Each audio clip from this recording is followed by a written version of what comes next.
I am a pediatrician, a researcher, and a parent.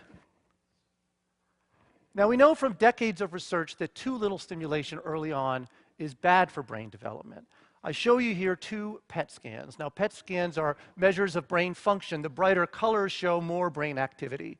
And on the left is a PET scan of a normal kindergartner.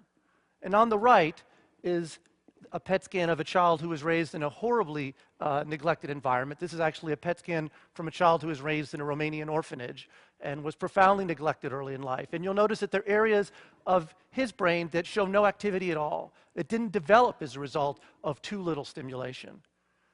Now, this is a horrific example of too little stimulation and the untoward consequences of it. But the question we've had in our lab for some time is, what about too much? Is it actually possible to overstimulate the developing brain, or more appropriately, to inappropriately stimulate the developing brain in ways that are actually not beneficial but harmful? And this is important because we're technologizing childhood today in a way that's unprecedented. In 1970, the average age at which children began to watch television regularly was 4 years, like this cute little girl here. And today, based on research that we've done, it's 4 months. It's not just how early they watch, but how much they watch. The typical child before the age of 5 is watching about 4.5 hours of TV a day.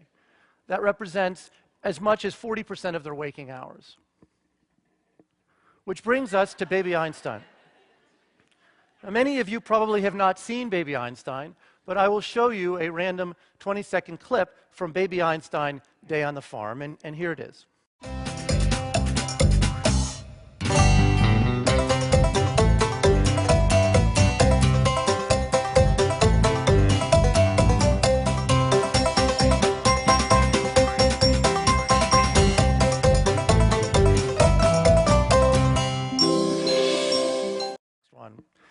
In that 20-second clip, there were 7 scene changes, about 1 every 3 seconds.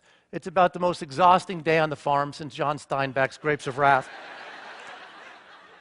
And of course, it's nothing like being on a real farm, right? Adults watching this find it discombobulating because your mind is trying to make a coherent narrative out of this, and there is no coherent narrative. It jumps all over the place.